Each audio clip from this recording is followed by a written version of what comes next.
Thank you to all my patrons who supported me throughout my whole YouTube journey. Hey guys, M.A.D.D.Y. I don't know, but today we are back with Distractible. Now, I know what you're gonna say. Maddie, you're a day late. It is currently Valentine's Day, so happy Valentine's Day to all y'all. I know I'm late. Yesterday I was still in Santa Cruz celebrating Super Bowl weekend with my family. We couldn't get back until today because of reasons that aren't really good reasons, but we're back.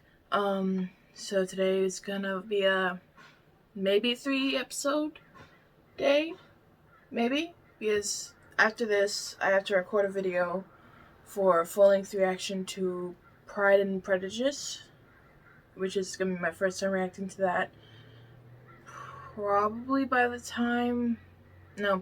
by the time you're watching this. It'll be up on Patreon because I have to do it right after this. And then after that, or maybe I'll do, here's what I'll do. I'll do a Valentine's Day special after this, and then I'll react to the romantic movie. That's gonna be my schedule today. But just to get it over with, we're gonna react to the new episode of Distractible. I'm almost done with the bag we started yet last time on Go, my favorite sports team. So we're just gonna finish that bag, maybe start a bag. We'll see. But we're actually almost done with him. We just have his little, frontal area ish, his back area, and this is gonna be where his head's gonna go, and this is gonna be his head.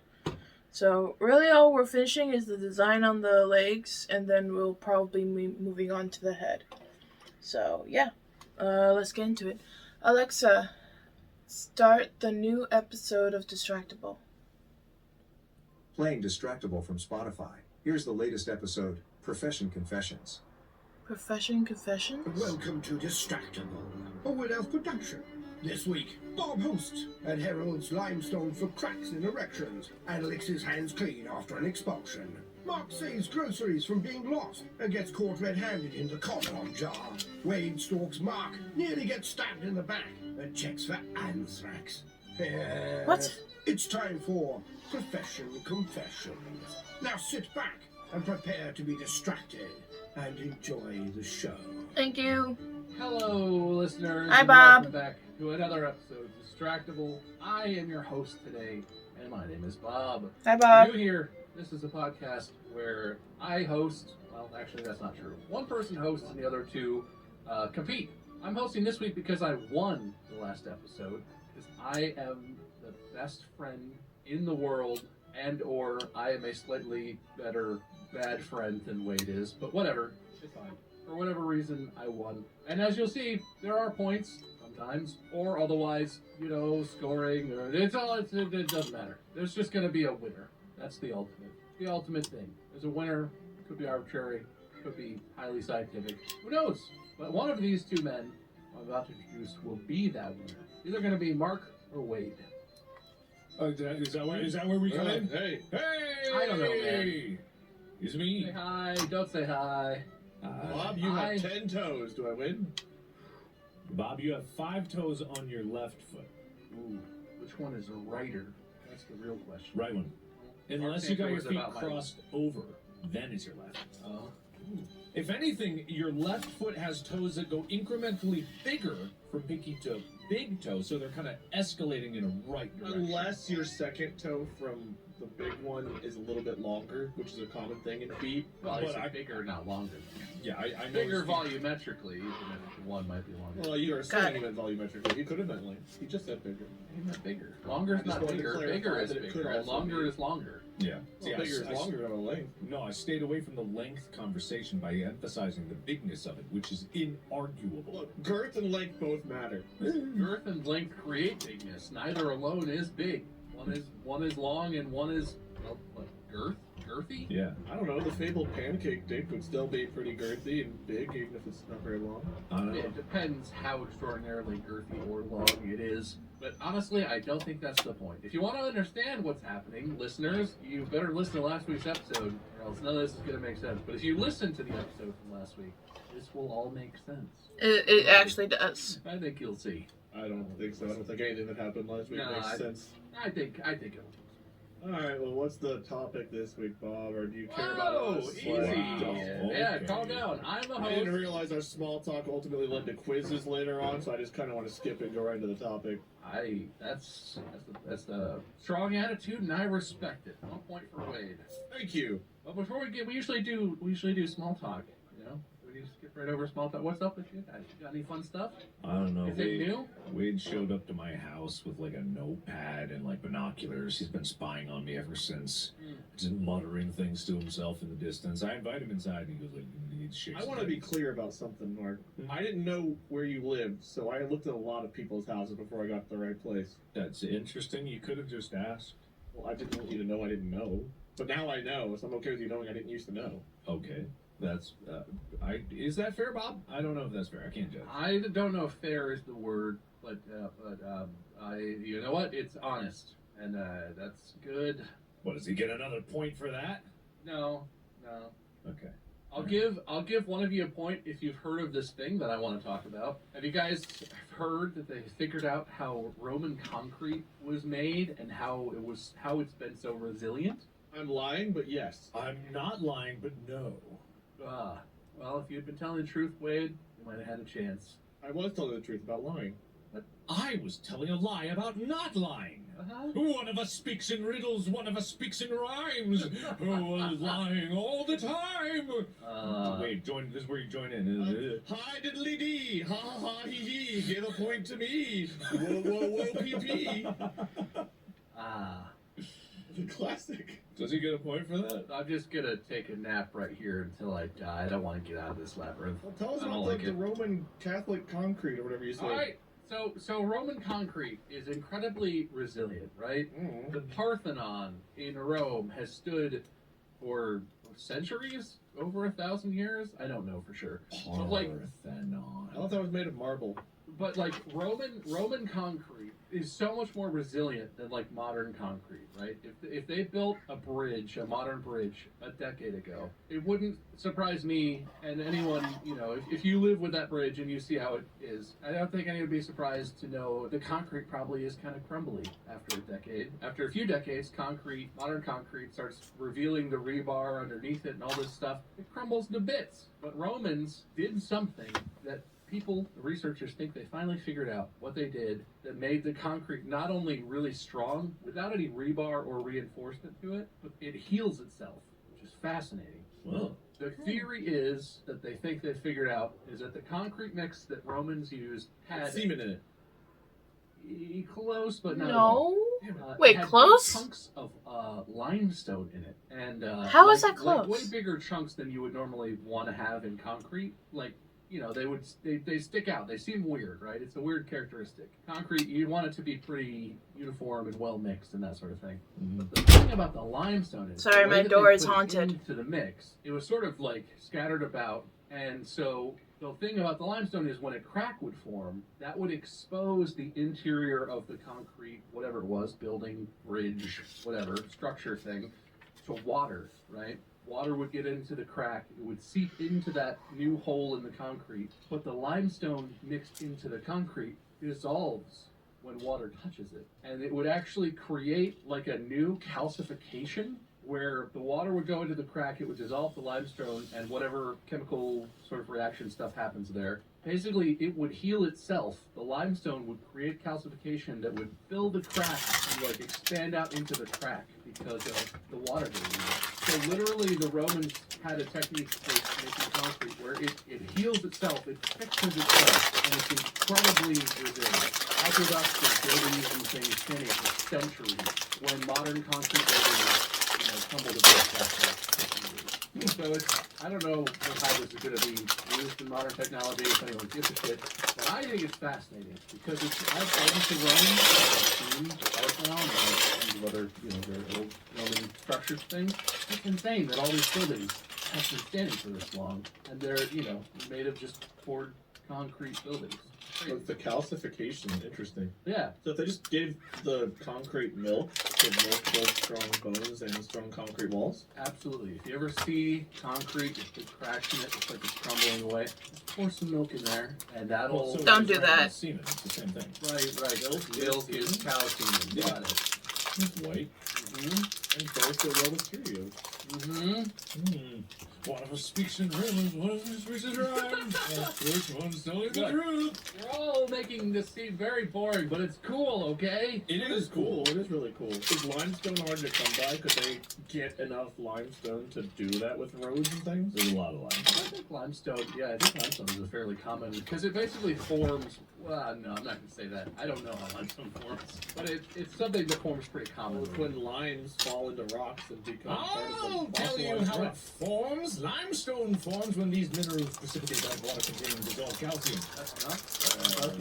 This can take place both biological and non-biological processes. Or biological processes such as the accumulation of chlorine and sodium in the sea have likely been more important for the last 540 million years. Limestone often contains fossils which provide scientists for information with the ancient environment and the evolution of life. Okay, well, if we're going to go that route, it forms when calcite or aragonite precipitate out of water containing dissolved calcium. So don't forget about the The dolomite. solubility of calcium carbonate, otherwise known as CaCO3, is controlled largely by the amount of dissolved carbon dioxide in the water. So if you're going to go They're specific, clearly it's researching the this. details. Well, okay, you're highly forgetting about how it's divided into low magnesium and high magnesium calcite. I wasn't forgetting. I was just trying to be The dividing line around 4%. fair enough. Yeah. One of us speaks in riddles. One of us speaks in riddles. Well, points at Mark for heading away with the hot, spicy gotcha. Gotcha. Wait, didn't we both do that? No, but Mark did it last. And Yeah. So thusly, he gets When I did the points. last riddles. I don't know, man. Look, it's very interesting. And I found that through the glorious app called TikTok. I spend too much time on TikTok, guys. It's a problem. Don't we Fair all? enough. Anyway, none of that had to do with anything that's going on in our lives. And that's the way, I We're like it. great. Thanks for asking. Is there anything going on? You guys okay? How you doing? Good? Yeah, pretty good. Yes. Good. I'm glad we stopped for that. Anyway, on to today's topic. And I actually, honestly, this was kind of inspired by last episode. It's not a repeat topic. Check. But today I want to talk about something I feel like anyone who has worked or volunteered or, I don't know, done any sort of group project, I think a lot of people will relate to weird, funny, and or crazy stories from work and or things that are like work. I will Weird? never forget, I think I lied in the last episode too. I said my first job was at Kroger. That was actually not true. My second job was Kroger. My first Lied job, to Mark I on lied. the day of his quiz. That's minus 3 points. I'm the winner. Yeah, I lied to win. I lied, and the subreddit knows the truth. It's a conspiracy. Well, technically, it would have been only 1 point difference, and he was 2 up, so he still would have won. But if you found out he was lying, you never would have given the softball Blue Yeti question. I would have gotten that. Then I would have been a point up. True. It's true. Wade's figured it out. Which one of us is telling the riddle and which one of us is telling the... Ah, I hate that. All the points are reset for that bit. Continuing beyond the first part. You know it's going to keep coming. Yes. Have you ever heard of the ship of Theseus? Anyway, my first job. The guy was weird, and he made us do boob stuff. Is that enough to pique your Excuse interest? me? Yeah, there you go. And you let me get to the thing. So my very first job I got, it was at a pop-up Murphy's, which is a take and bake pizza restaurant where we put together a pizza, but it's on raw dough, and you bring it home and bake it in your own oven, which seems like a little bit of a scam. Okay, boobs and pizza do go well together. Go on. But so part of that job, I got that job because a friend was working there and was like, we need people in the store, do you want a job? And he got me the job. And part of the job was preparing the dough, right? We made the dough fresh in the restaurant. And part of making the dough was you have to like mix it up and then make it into a big ball, but you cut it into a bunch of smaller things. And then you sort of put it through this machine that like stretches it out, but then you form it back into balls. So it's I don't really remember, but basically there's a lot of making of balls. What you end up with is little dough balls that are, as the owner and weirdest man I've ever worked for, I think, put it, about the size, shape, and feel of a nice pair of tatas. Yeah, and the way you typically flatten them out, if I remember right, is you duct tape them to your chest and then you go jogging, and as you're bouncing your breasts, the dough flattens out to a perfect pie. Stretches naturally out into exactly the shape of a pizza. I feel like this is somehow offensive, but I can't put my finger on it. Yeah, right. There's something about it. Like this was like a 50-year-old man. He and his wife owned this place, but he was in there a lot, showing us how to do stuff and teaching us how to run the store and do the whatever, make the dough, prepare the ingredients. And every time we did the dough and made it into the dough balls, where then you put it in the cooler and it sort of like rests or rises or whatever dough does. Every time he would just talk the whole time. He's like, yeah. Make some nice tata, boys. Shape them up real good, like. Use both hands. Make those tatas. What is the perfect pair of tatas? Because I feel like all tatas are pretty damn good. Small, big, medium. I don't like my so tatas, I so. think he had a particular size in mind, or was it literally whatever size you made, he was just like, perfect. I mean, we made different sized dough balls, right? Because you want different amount. You would weigh the dough, and you want a different weight. Because they're small, medium, large, and extra large. Yeah. Actually, the sizes at this restaurant were small, medium, large, and honkers, but... Okay, hold on. I'm sensing a theme No, almost. that's not- One of us speaks innuendos, the Is that other a riddle or a rhyme over there? No, that I'm thinking that might be an exaggeration. But anyway, this is just a thing that has stuck with me, right? Like, it was creepy. I can't put my finger on it, but like, it's weird. We were all dudes who worked in this restaurant, so he was clearly like, I'm one of the boys. Yeah, right? The boobs, the tatas, make the top. It's weird. And it's just stuck with me. And I feel like I have tons of other stories too, because I worked on a college campus and weird shit happens around college campus. I feel like everyone who's had a job or anything like that, there's gotta be these funny or weird or creepy moments that just stick with you. Quick question. And that's what I want to talk Nothing creepy in my experience with I'm jobs. guessing all of your pie crusts were round, right? Yeah. If you made a square pizza, would you roll it into a cube instead of a ball first? How do you roll? What? What? How do you make a cube of dough? Well, We didn't make square pizzas, so to answer your question directly, I don't know, I guess. yeah, I don't know. I don't know. I guess I was curious how you would do it. Anyway, Actually, you go know on. what? I worked at another pizza place where we did make square pizzas, and you actually do. I worked at a Jets Pizza, which is a Detroit-style pizza place, and you make square pizzas there. You do shape it into a rectangle to have it rise, but it's not a cube. It's way more of like a two-dimensional rectangular that only has a little bit of z-axis. Anyway, why? What am I talking about? Boobs. Getting Boobs. older. Honkers. Honkers. That's right. Honkers that are getting older. You guys want a Honkers chicken bacon ranch from Papa Murphy's? Oh, yeah. Could open up Honky's Pizza. They have a clown mascot. With huge boobs. Tyler's favorite pizza restaurant. This episode of Go My Beverage Sports Team is sponsored by Honky's Pizza. Sorry, Tyler. Yeah, anyway, Sorry, I want Tyler. to hear your stories. I know we all have this weird job now where we do YouTube and we do this podcast, and there are plenty of funny stories from what we do, but that's because we have a fake job that's not real, and when are we going to get a real job, you dirty hippie?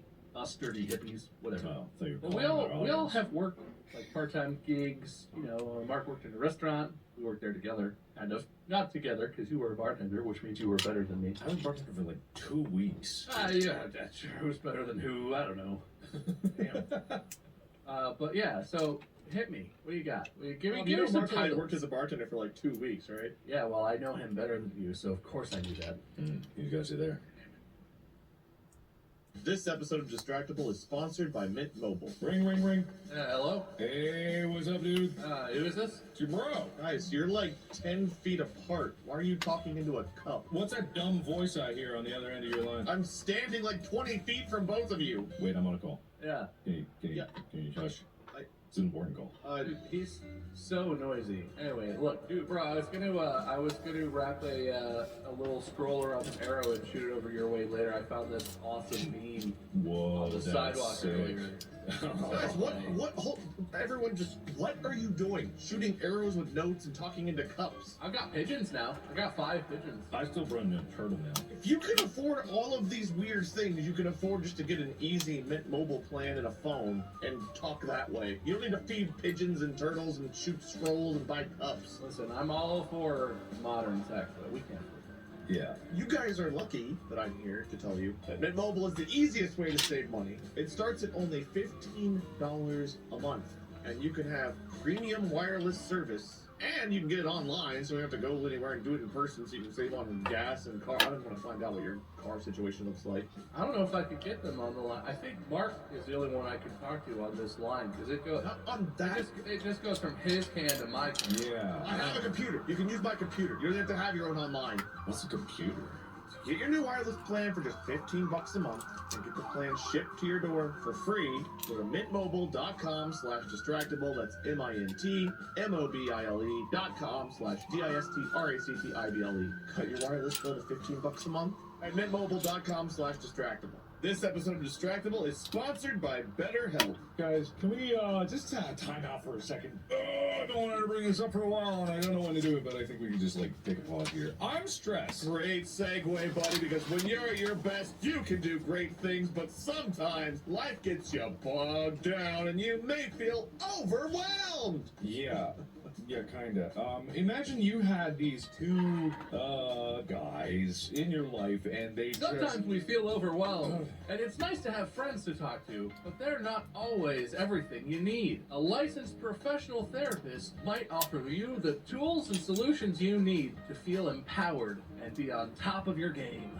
But these 2 friends, they just don't get the hint that, maybe someone, a third friend, just doesn't like the bit. It doesn't want to do the bit anymore. Maybe wants to take a break from the bit and talk about the real problems. BetterHelp is convenient, flexible, affordable, and entirely online. You can access your therapist directly through your phone with text messages, phone calls, or video calls, whatever you prefer. I just don't understand why you're talking like that. No need to stress there, buddy, because we've got your back, and so does BetterHelp. Okay, I was just gonna say, it's you guys. You guys are the stress of my life, of everything. I just can't take it anymore. Well, Mark, if you want to live a more empowered life, all you have to do is visit betterhelp.com/distractable. You can get 10% off your first month. That's BETTERHELP.com/DISTRACTIBLE. But yeah, let's do it old school. Hit me with some titles, tell me some funny stories, some ridiculous thing. Do it. And I shall judge you. Okay, I got a title. Yeah? I got a title, too.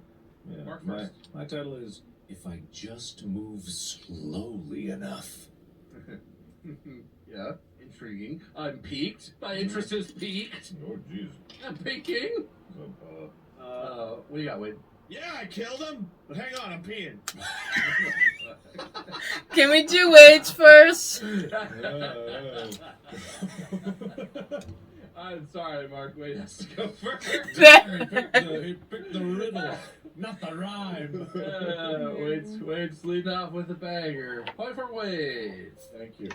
So, I think you guys know this, but for a long time, I, like Bob, wanted to be an attorney. So, I got a job as a clerk at the federal courthouse in Cincinnati, and I was working in the clerk's office. And in the clerk's office, as the newbie, one of the tasks I was assigned was to handle the incoming mail. And because, we had federal judges in our building, the mail was on a completely separate ventilation system. So that way, if somebody sent something in like anthrax or whatever, the judges were protected and just us lowly clerks would die or blow up or whatever. So one of my first times being assigned to the mail, we had to put on full masks, gloves, the works or whatever. It wasn't necessarily required, but it was highly recommended because you didn't know exactly what you were going to be handling. And I think I might have mentioned this in the past, but one of the pieces of mail that was common to get was prisoner mail, where they would send mail from prison following up on their court cases or trying to get an appeal or, sometimes just being an asshole to judges, whatever. And we got a box from a prison one time, and I opened it up to start processing it, and it was a toilet paper roll. Have I told you guys this story? No. No. Like the cardboard center of a toilet paper roll, No, or just a like full toilet paper roll with toilet paper on it. with writing on it? It was written on. So someone had unrolled like a toilet paper roll and written a murder confession. They detailed almost everything about the murder, as far as I know, on this toilet paper roll. And when they were done writing their murder confession, they rolled it back up. But after they rolled it back up, they pissed on it. All Oh my over. gosh. They Oh, soaked no. this toilet paper roll with urine that had then dried and caked. And so we had to try to carefully process a murder confession on dried urine-soaked toilet paper.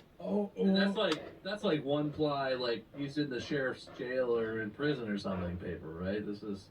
I couldn't tell you because the toilet paper was hard as a rock. Ooh. And they didn't allow us to even, like, try to unroll it. Yeah, it sounds like CSI needs to get in on that piss paper. Yeah, but like the first, like you could see somehow whatever he wrote with didn't, or she, I don't know who remember at this point. Whatever they wrote with didn't like fully blur. Like when you piss on it, like the ink didn't just melt into like unlegible whatever. It might have deeper in, but the top layers were legible, and like it started off with like this is going to be a detailed account of several murders I committed, yada yada yada. And so like it was a serious thing that had to be processed. But I was standing there with like a mask on, these like latex gloves, holding just a toilet paper roll soaked in urine with a very important murder confession on it. And we used to get all kinds of weird shit. That was probably the weirdest. But most of the letters we got from like the prisons and such had horrible weird stains all over the envelopes, whether it was blood or something else.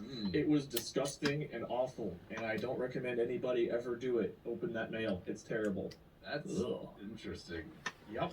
So there is my tale of the toilet paper murder. Confession. Interesting. So what did that come in? Like a box? They allowed to ship packages to you from jail? I guess so. I don't think it was like a manila envelope. I think it was an actual box. So I'm assuming maybe if they told like the people at the prison, like, hey, this is my murder confession. I don't know how that works. It's been so long I don't recall what it came in, because like my memory is of holding it and trying to read what it said on it.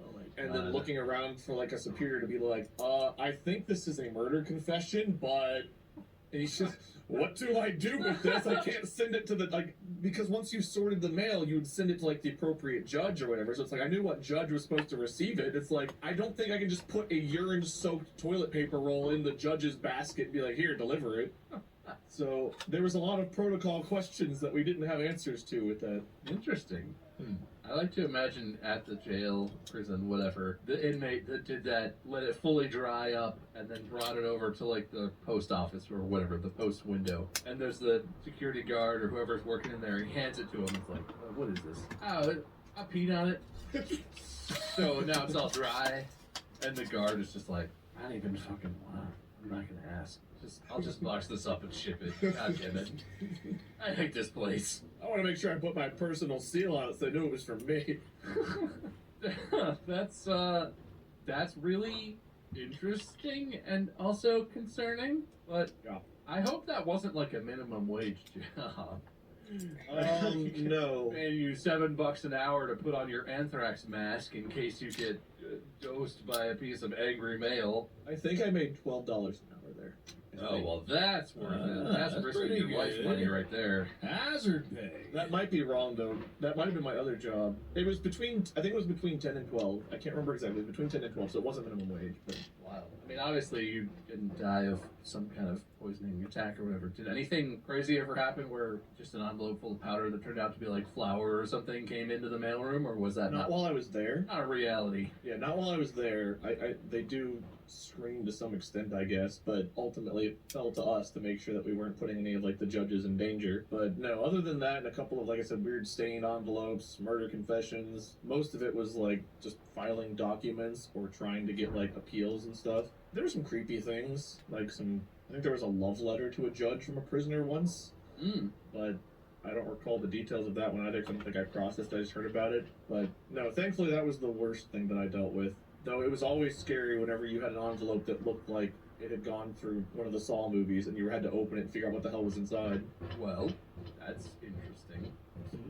I do feel like I wish you killed somebody in the story, but you know what?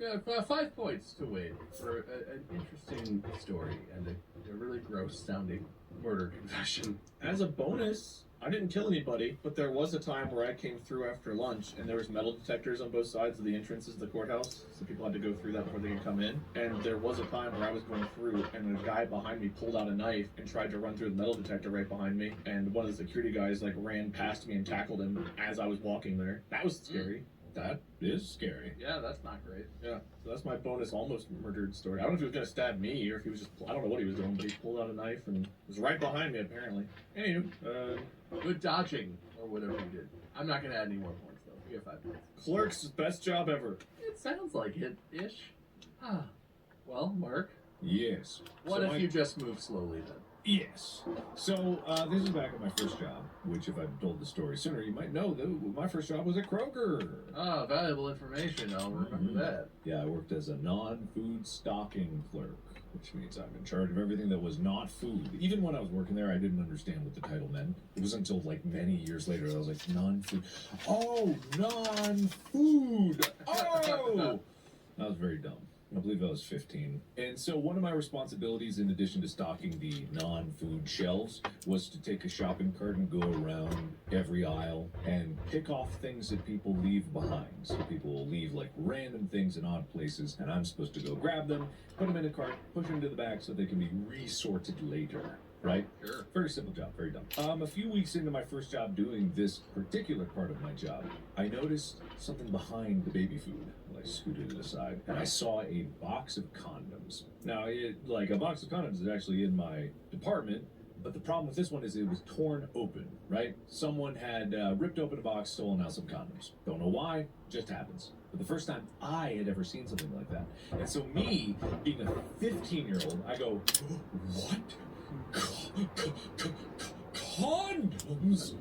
Oh my goodness. Like, I was actually like flustered at even the thought of someone seeing me like even handling this box of condoms. But I put it in the cart and I started pushing the cart around. And I was like, I pushed it out of my mind, you know. Yeah. But I saw it and I was like, and I didn't have a girlfriend or anything at the time, so it was like there was no urgent need for this. But for some reason in my mind I went, maybe if I had some condoms, maybe I might be able to have sex someday. I'd be ready for it at least.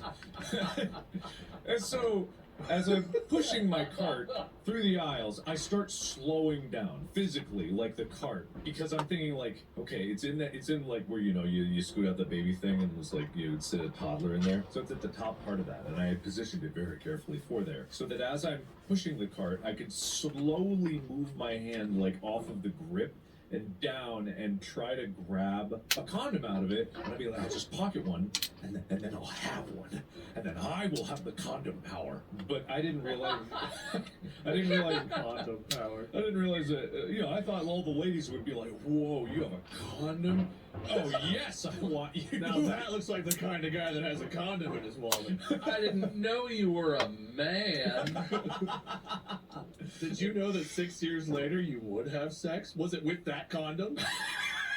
Man, you know the year. Wow. I know you. Please tell me it was with that condom that was definitely not expired by then. I hope not. No. So I reach into the box eventually after moving to a snail's pace because I knew they had cameras and they watch. I felt like every camera was gonna look at me as soon as I started making my move, so I had to move very slowly. And I reach in and I'm like, I'll just pull out one. And then I ran into the first problem, which condoms are in a roll of perforated string. You have to tear it off of sometimes. I guess other condom boxes are just single, but this one was a roll. Most of them to tear them off.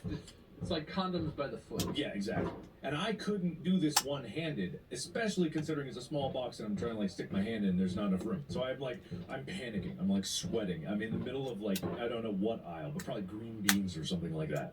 And I'm just like so, my heart is pounding out of my chest because my hand is Green giant? I'm a giant. That's when my boss would come around the corner and just be like, what are you doing in the food section? You're non-food. And just stomp. I'm like sweating, and I just eventually I have to, because my hand is in the proverbial condom jar, you know, like the cookie jar. I'm stuck in there. The worst possible place to be stuck. Who stole the condom from the condom jar? Me, yes, you could be. Then who? Mark! So I bail. I remove my hand from it. I'm like, there's no way I can do this. I can't. It's not here amongst the green beans. No way. I couldn't do it. So I start pushing the Green cart beans again. are watching. I couldn't. You know the thing in animations where all of a sudden the things around you start looming and turn into shapes, like the trees turns into a wolf, and you know, the tree Green giant crosses his arms and just shakes his head at you. Oh no. Whatever the hell he said, I don't know. No.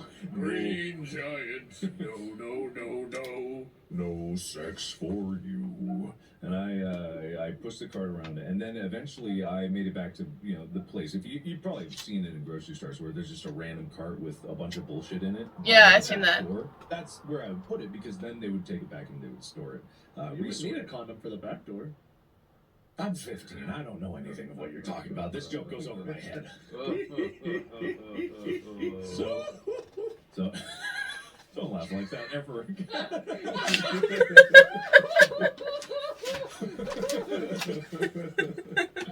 But then I have like this surge of adrenaline, and I'm mad because I like lost my quote unquote chance. So I look at it and if the camera saw me, it would look like I was a cryptid, because I was standing there at that shelf of like discount items, just like fuming, like,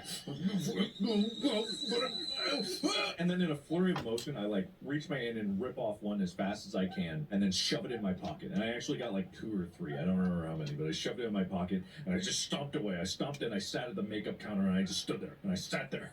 And I didn't finish the job I was doing. I didn't finish collecting all the shit. I didn't stock any shelf, and I just sat there for like 30 minutes as my heart was like, I did it. It was only a few years later that I realized that you can just buy condoms at any age.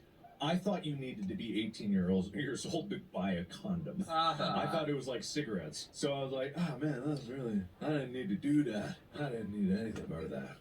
So that's how I got my first condom. Trust me, they went unused. I'm expecting the store to reach out with a lawsuit soon to reclaim their lost condom. What's the statute of limitations on this? I don't know. Come on, lawyers. What is it? Give me a riddle. Give me a rhyme. What do I got? You're gonna do time. Huh? You stole a condom. You're going to jail. You evil boy. You'll also go to hell. No, well, I like that one less. One of us speaks in rhymes. Is that a riddle or a rhyme? I don't You know gotta why, figure it but out. when you were talking about your fear of your manager just stomping around the corner, I went down a rabbit hole in my own mind of imagining ways you'd get out of that. Mm-hmm. Like he walked up and you were just like, "No, I'm just counting them to see how many were stolen. several are missing." Or like the manager comes up behind you and it's like, "Hey, what are you doing?" And you're like, "Ah, you put your left hand in and put your left hand out." Like, I was just using the box to play this game. What are you doing? Here's a little balloon animal. Look, this is a doggy. Look, it's a snake. What are you doing? I have recreated how the thief did it. He put his hand in the box and then took the condoms out. We should give this information to the police. I'm glad you're here. You're just in time. That's how I talked when I was 15. If it makes you feel any better about this whole like didn't know condom age thing, the first time I saw a condom and it has like that little like blip at the end, I was like, is your dick supposed to have like an extra little tip on it? Like a tip of the tip? That is classic. That's like finding the cherry. Yeah. It's like whenever I thought the pee hole was a third area on the woman's body. Mm-hmm. Yeah, up until what, a year ago? You thought that? Yeah, yesterday actually. I learned it after that episode. Oh, wow. Oh wait, I no, forgot it by terrible memory. I think this was on the subreddit maybe. I forget where I saw this, but I saw something that made me think of you. I think it was a subreddit. It's a TikTok or something. It's like a video on social media of a group of young like teenage friends hanging out, and they're all laughing hysterically. And there's a girl who's like, "Oh my God, stop! I'm peeing my pants! I'm gonna pee my pants!" And then there's a guy casually leaning up against the wall of like the other side of the room, and he's like, "How could you pee your pants? You have a tampon in." And everyone in the room is like, "Bro." Well, and he's like, "What? She has a tampon in. How are you gonna pee around that? You can't pee your pants. You got a tampon. I think it was in the subreddit because I think someone was like, "This is Wade. Wade thinks this." Oh god damn it! most of what I see on the subreddit is like, "Ha! This reminded me of Wade." Great. I'm assuming it's not positive things typically. It's a mix. Hey, I think you're winning the war or whatever the hell happened. I don't know. Well, hell yeah! What are we fighting? There's like a civil war. Will has an army now. I don't know the details. I can't be bothered. Oh shit, we're winning? Go team! Or guys, stop! Depending on the reasoning. Anyway, I love that story, Mark. I feel like I've had that. I don't know how common that is, but I definitely have had that thing where there was like an opportunity at work where technically is like stealing, but also, you know, mine was probably like I had the opportunity to get a free sandwich at Jimmy John's, and I was like, ooh, sneak it into my bag instead of throwing it out like I'm supposed to. Not as cool as condoms, but. Yeah, it's like at UDF when you're supposed to clean up the soft serve machines. It's like, well, we're about to dump all this anyway. I guess just put a little soft serve in a cup before we clean it out. Yeah, who's getting hurt? Dude, you know, why? Ichiban, I ate almost everyone's leftovers, and that's probably much more disgusting. Like I'm not ashamed. Yeah. No, this is an interesting thing. I did not do that at Ichiban generally. Because I was a busser, so I was out where people could see me more in the restaurant a lot of the time, even though I could have hidden in the kitchen. Yeah. But this is a thing I've seen hotly debated online, and I will say, I don't think it's that weird. I think if you're working in a restaurant and you have, you know, someone doesn't eat their food or whatever, especially if it's clearly untouched, Yeah. what do you think, Wade? I'm on the side of eating people's leftovers, whatever, that they didn't touch on their plate. I get that. It's good food. Who's throwing that out? I'm not gonna bite into something that they've bitten into. Like that's definitely yeah. out. Like I don't care if someone else does it. I couldn't myself do it because my brain goes to like, what if they sneezed on it, or what if they touched it? What if their plate started sliding? They grabbed it with their hand. What if, like, I think all the weird what ifs, and I would not be able to do it. You're that one person who's like, I'm not gonna eat this, but I'm gonna lick everything on this plate. It's one of the buzzers. Thinks they're cool and eats my shit. I paid for this. I wouldn't do that, but I worry that someone else would. I'm hoping, I bet they're in the subreddit or wherever, there's gonna be people who are like, oh, disgusting. Well, I hate to break to you, anyone who's ever eaten in a restaurant. I've been in restaurant kitchens before, and I can tell you that the level of caution that chefs and waitresses, waiters, whatever, servers take with your food and what touches it and how it's handled and who sneezes where and when that happens might not be as high as you might hope the standard is in a lot of places. Even pretty nice restaurants. All right, next topic immediately. So, you know, it's good for you to get some other people's juices in your system. Have you never worked in a restaurant at all? No, the closest I've ever done was ice cream. Man, I dodged the food industry. Ichiban wasn't exactly like a dirty restaurant or anything. It was pretty well it was a maintained. pretty nice place, Yeah. actually. It was really nice. And everyone that worked there, as far as I remember, was like, their job was really nice, you know, servers and stuff. Mm-hmm. But you know, stuff happens. It's people. Lots of people touch your food before you get it. Mm-hmm. Yeah. There's several chefs who touch it. There's maybe someone who moves it around on the line, like the manager or somebody, and then a waiter touches it, or two waiters touch it, or there's a lot of stuff that happens. I mean, if you've ever seen the particle simulation thing when COVID was first starting, people were sharing that meme around. Yeah. Just imagine a restaurant full of people going, I love that, yeah, a sports team, and then all those particles are floating in the air. Like everything's coated with everything. Yeah. There's no hiding from it. My general approach to my general approach to the world is, if it grosses you out to like find a hair in your food, which I'm not going to eat a hair I find in my food, but if I find a hair, it's kind of like, that's unfortunate. Hair, I just pull out. If I see a hair, I'm just like, yeah, that's gross. I'll pull it out. My mom would send it back no matter where we are, but for me, I would just take it out and continue eating its food. Like I said, so I never wash my hands. Yeah, Lick them clean. Use a public toilet and then lick your hands clean. No. Never got sick a day in my life. That's all the times I was sick, but just ignore that. That was a coincidence. Unrelated. But yeah, interesting. Yeah, I really have never done that, but I always avoided that more out of just like, I feel like, you know, some restaurant managers probably you would get in trouble for that potentially if they saw it. And also I didn't want the customers to be weirded out because I want them to come back to the restaurant I work at so I can get more tips. But I think that's totally reasonable to do. I'm sure that won't be controversial. Anyway, interesting stories. That's a 5-point story, Mark. Oh, thank you. What? Yeah, thank you. Your initial. Oh. Yeah, condom. You know what? Plus one for a side Yes. thing there that I found interesting. Thank you.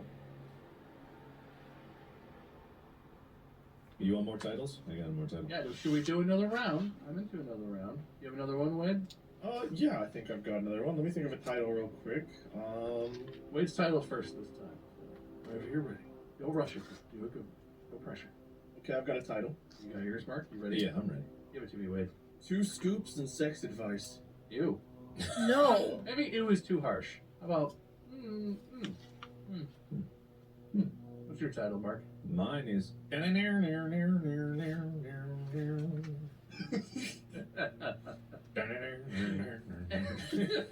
going. Yeah, wait, sorry, I didn't mean to cut you off.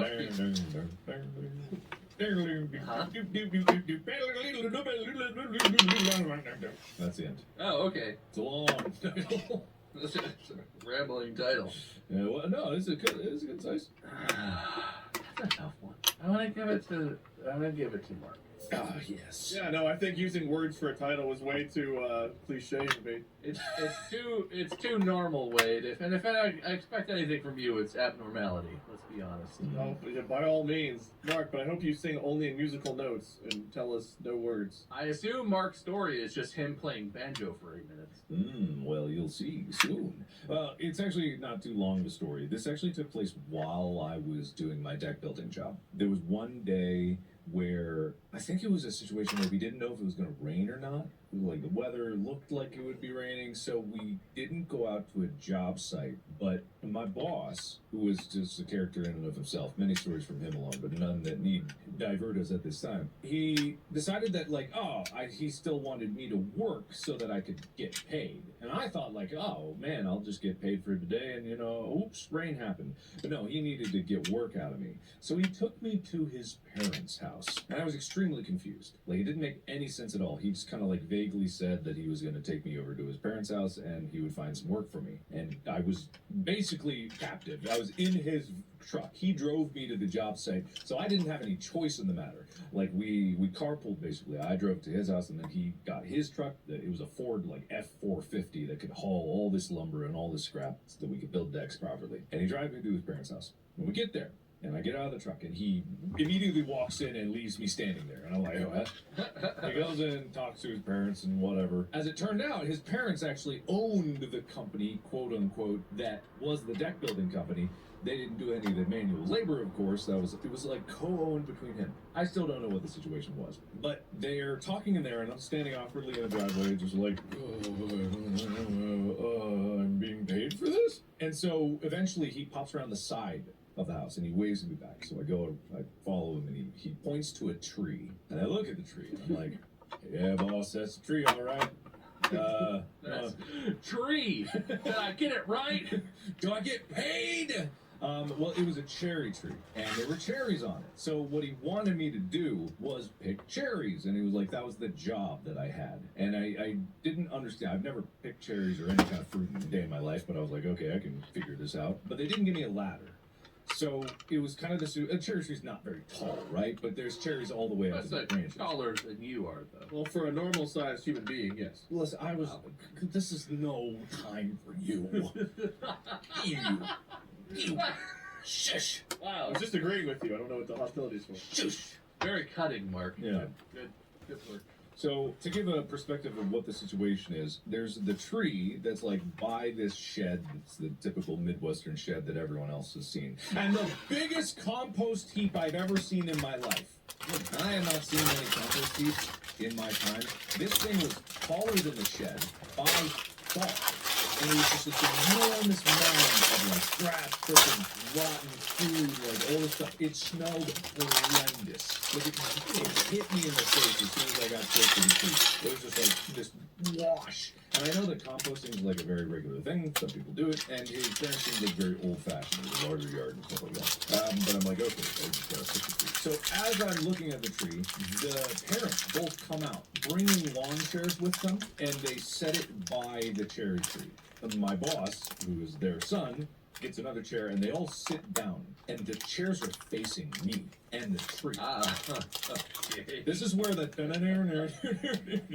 comes in, because I thought, like, okay, they were gonna talk and hang out while I was doing this, and sure, they said some words, but the vast majority of the time, like, they initially were talking, and then they went silent because they were all watching me fumble as I was trying to clamber up this tree with a bowl, grab a cherry, which is on a 2-stem weird thingy, and yank it off, put it in the bowl, and do this one at a time through the whole damn thing. They set me up, and I know this now. They set me up. They were not paying me to pick cherries. They were paying me for entertainment. As I fumbled around, scraped my arms, trying to climb this goddamn tree. And I was like, they start laughing after a while, and then eventually there's a ladder around the back of the shed, and I'm like, you're telling me now? I don't like the bowl's half full of cherries. And they kept criticizing me every time one would fall to the ground. They're like, well, can't eat that one now. And I'm like, why not? And it was just the most frustrating thing. I don't know. It was just so strange. The story kind of peters out there because I go get the ladder and then I finish the rest of the tree. And then they just start talking. But it was just like, why? I didn't understand why any of that had to occur. And also I had to walk by the giant compost heap. That compost heap really sticks out in my mind. I feel like the job and everything else was pretty clearly set out at the start. No. I thought you were gonna like fall into the compost heap or climb up it to get to the... No. It just was such a big compost heap that you felt like you had to set that part of the seed up just so that we knew it was there. Yeah, it was a red herring. Look, it exists in my mind forever. It has to exist in the mind of everyone that hears this story. More than the cherry tree. The cherry tree was whatever. Picking the cherry was whatever.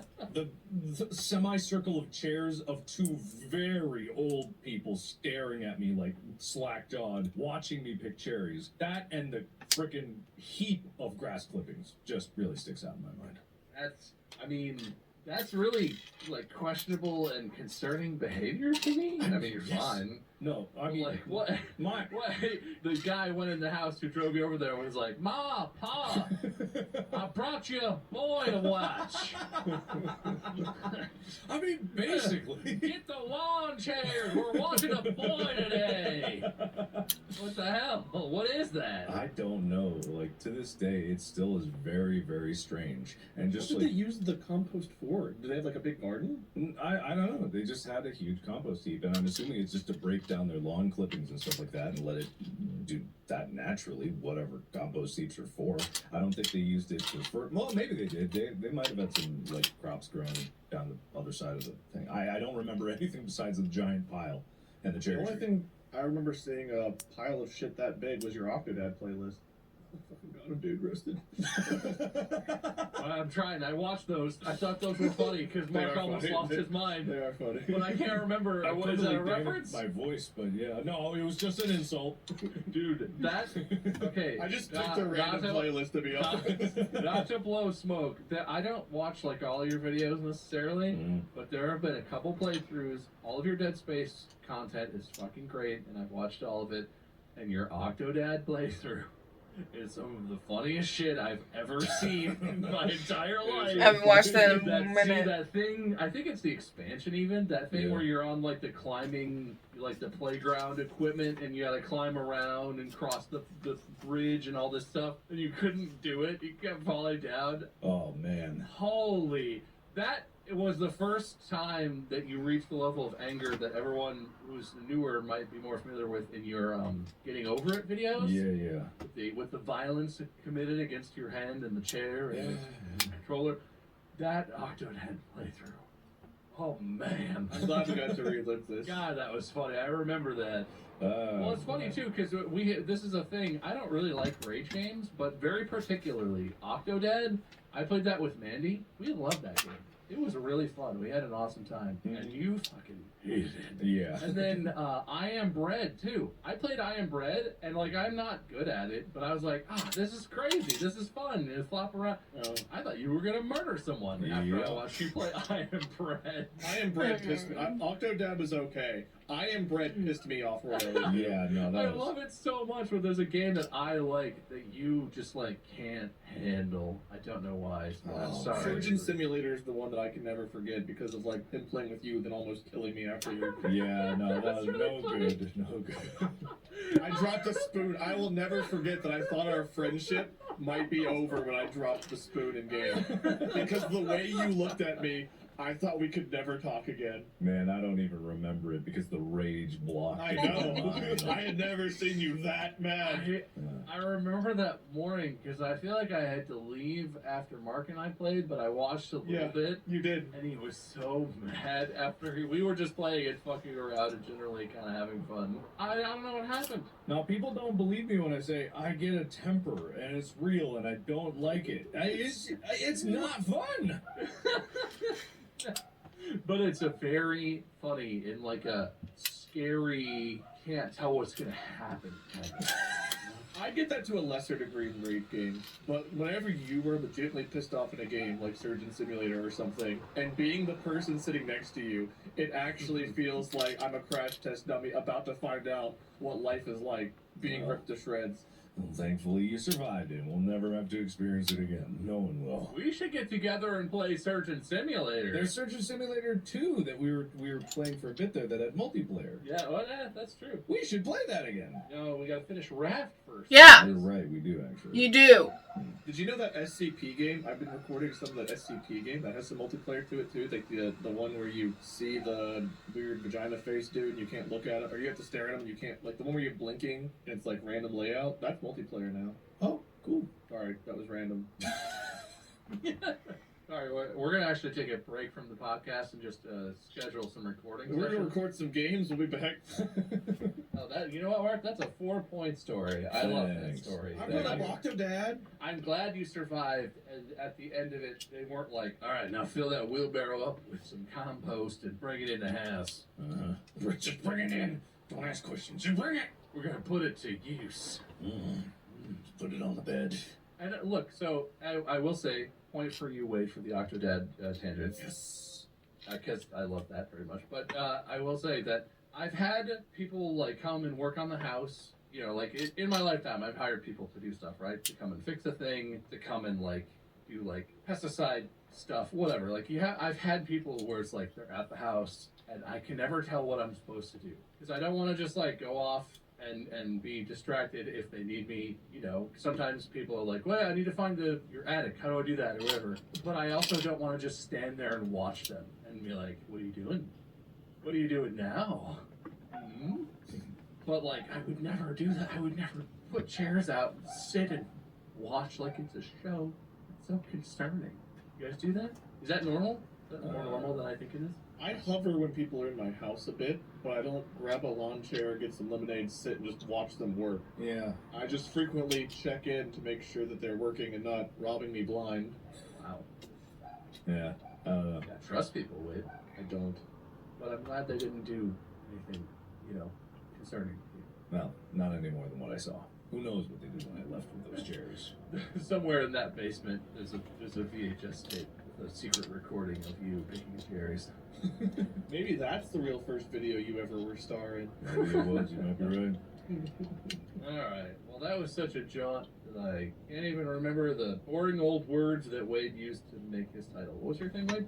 2 scoops and sex advice. Yeah, that sounds good. Oh, he Not sounds a so funny sad. song title, but Yeah, I'll keep that in mind. did I say that was a 4-point story, Mark? Yes. Good work. Thank you. And a point for me for Octodad. Oh, I wrote it down. I actually wrote it down this time. Great.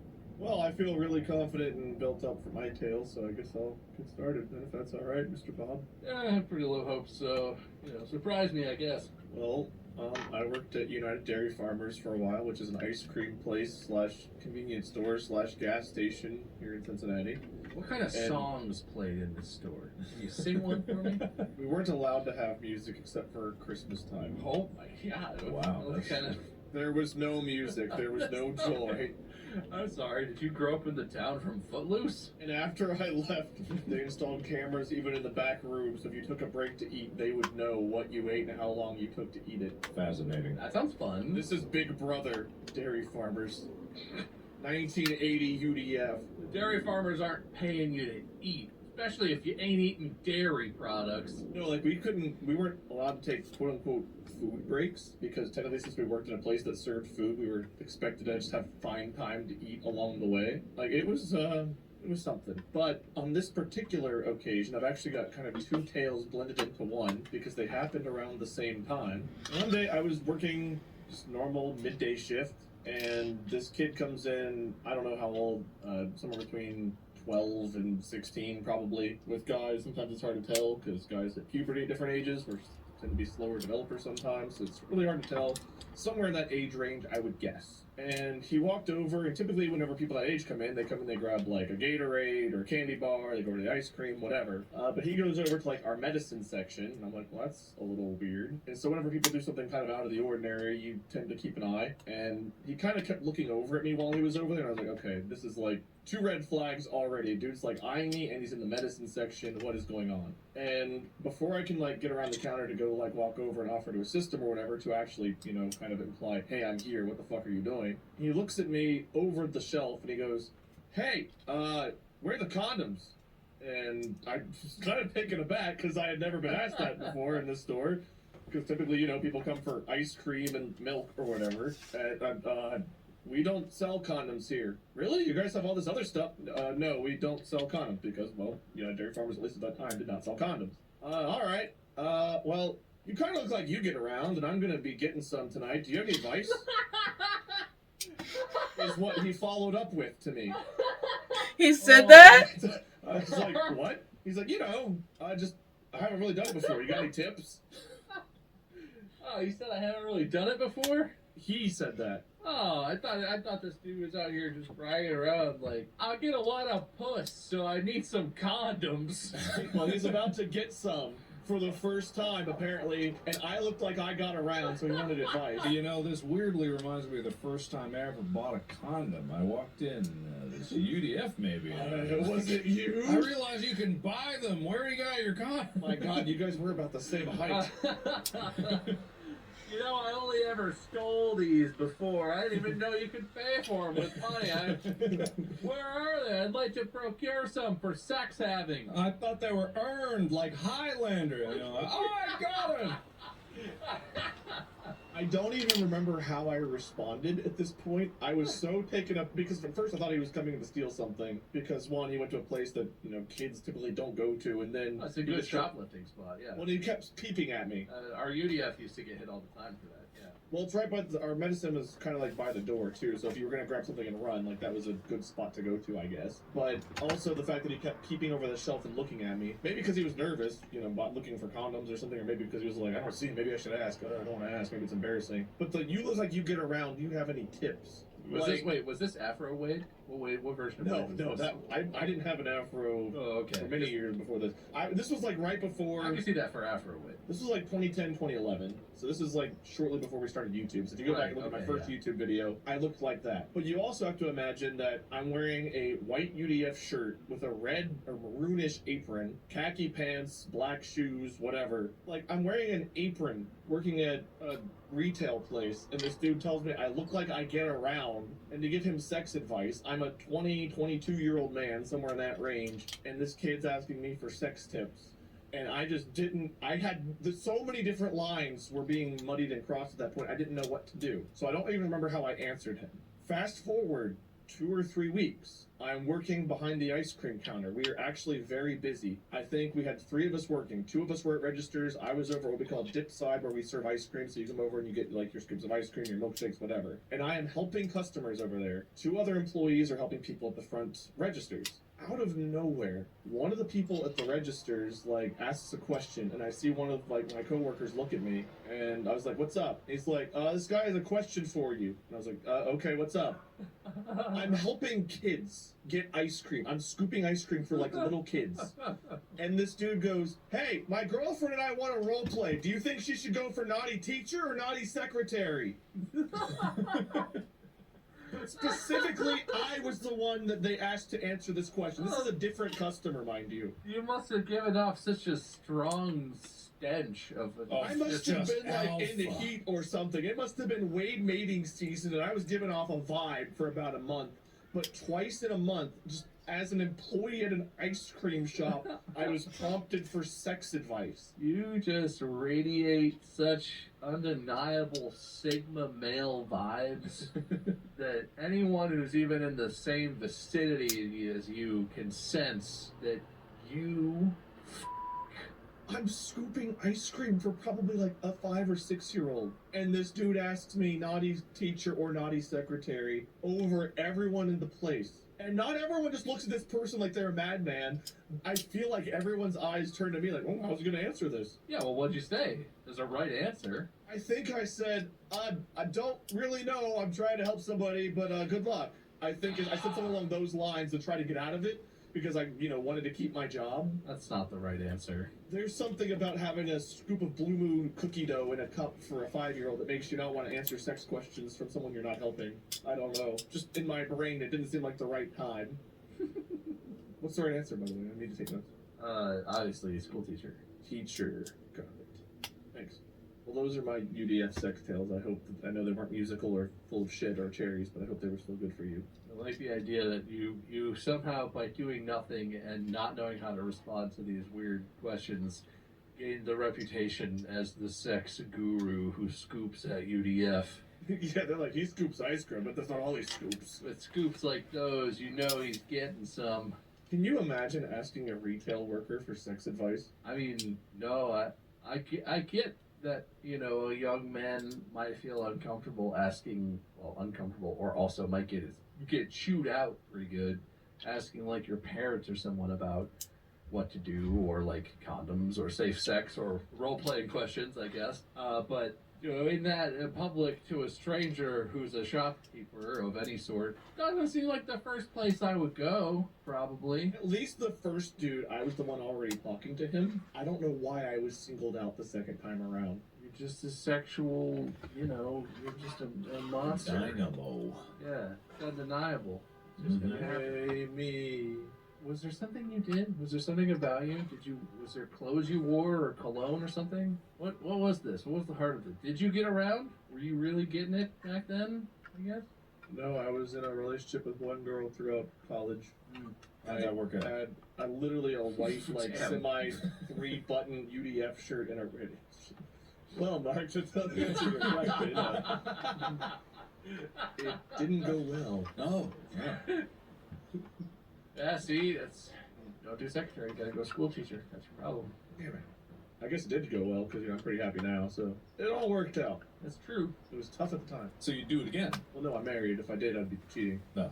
If I'd go back and just live the same life, yeah, I probably wouldn't change anything. I'm pretty content. No, fair enough. I like that. And I've gotten away with not knowing anything about my friends for many years. It's been great. Well, we've only confirmed one. You might know something about Bob and whatever friends you might have elsewhere. That's I true. don't. All right. If this was a Molly asking me questions quiz, ooh, man. Let's just be glad it's you guys, right? Oh, wow. Maybe, do you need to just talk to Molly more? Do you need some time off of the podcast? No, I need to listen and remember more. Oh, that's right. Talking's not the part. I'm great at talking. It's everything else that friends do I'm not good at. All right. I'm good at being the one talking.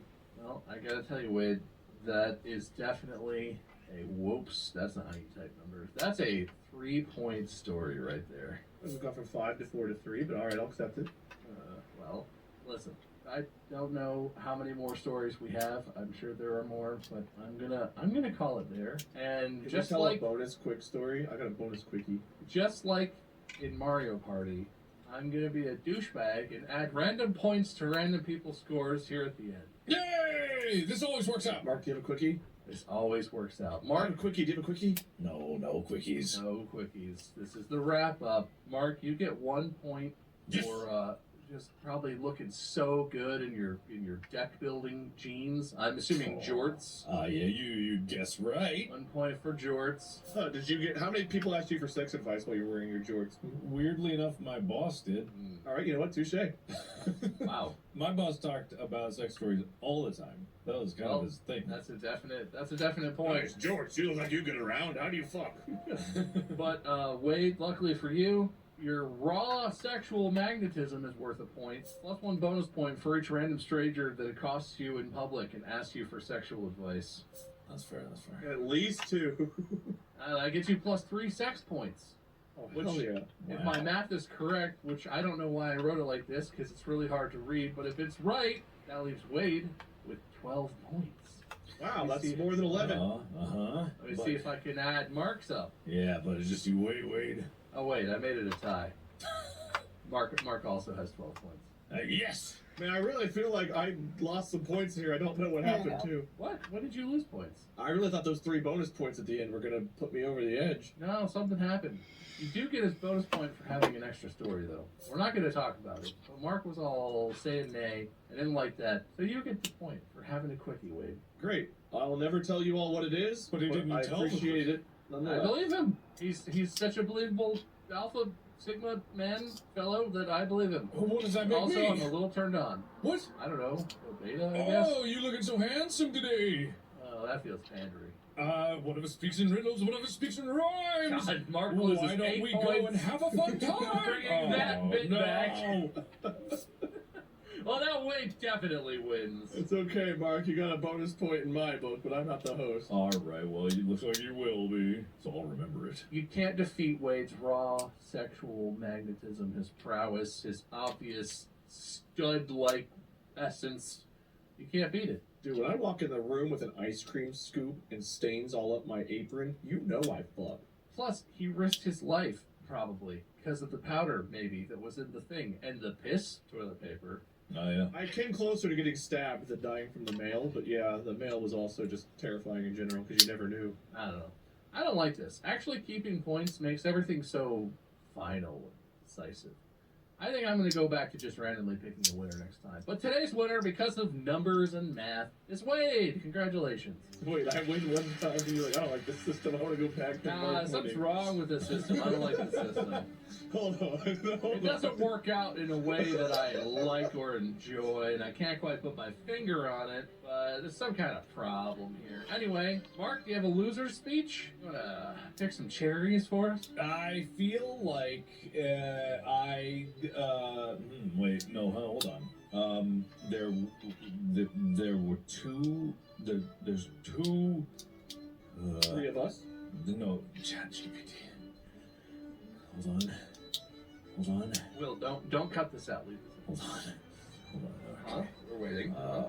Good math. Okay. No. Oh God, I gotta relog it. Hold on. Oh, it's at capacity. 2. No, hold on.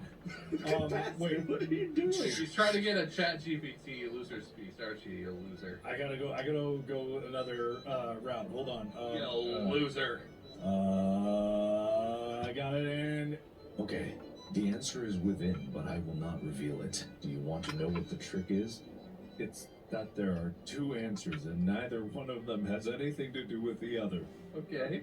In this case, though, the quote trick was actually an important bit of information. We were sitting in our apartment in Toronto on Saturday afternoon.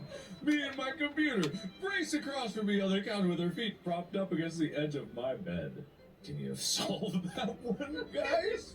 One of us speaks in Oh. riddles.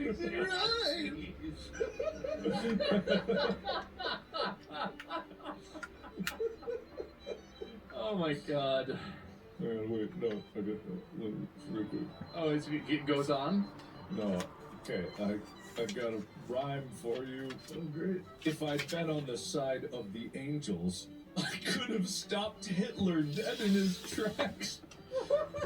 Graham Greene attributed the third man. There's something that can be called an ironic story, only when there has not been any humor involved. What a great loser speech. 10 out of 10. If There only we we go. had been angels. Oh my god. God, you did it again. I'm really glad we went there. I was thinking, talking about careers, death and vice, and compost, we should talk about angels and Hitler. Obviously. It's so obvious, I don't mean it's not even like, too obvious. This episode has flowed like a river. Wait, do you have a winner speech that sounds like it's written by a human? Yes, let me tell you the tale of another short story of work some other time. Thank you for having me. I'm the best. Everyone out there wearing an apron, you know we fucked. Well, let's get the mic drop sound. Both of our speeches. Good work, I guess. Excellent.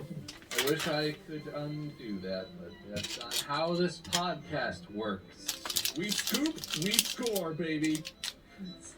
Official UDF employee motto. It's the unofficial UDF employee who bangs motto. Wow. Well, congratulations, unfortunately, to Wade, I guess. Make sure you follow Mark and Markiplier and Wade at LordMinion777 or Minion777. My username is MySkerm. All of my stuff too. You check out our merch. There's merch.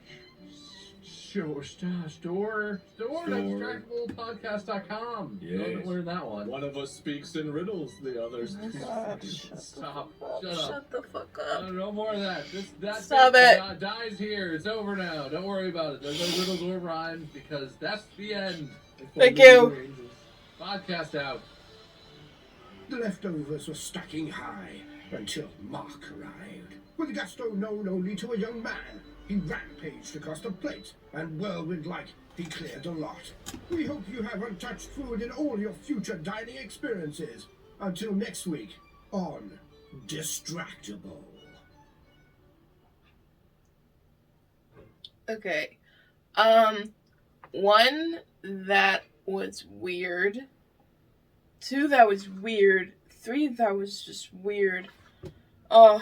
But do I have any stories of weird time besides that being weird? Do I have any weird stories from work?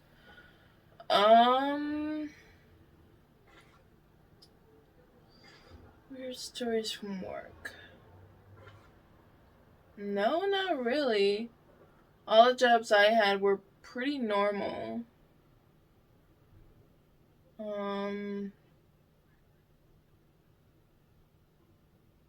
I don't think so. I don't think I have a weird story in my head.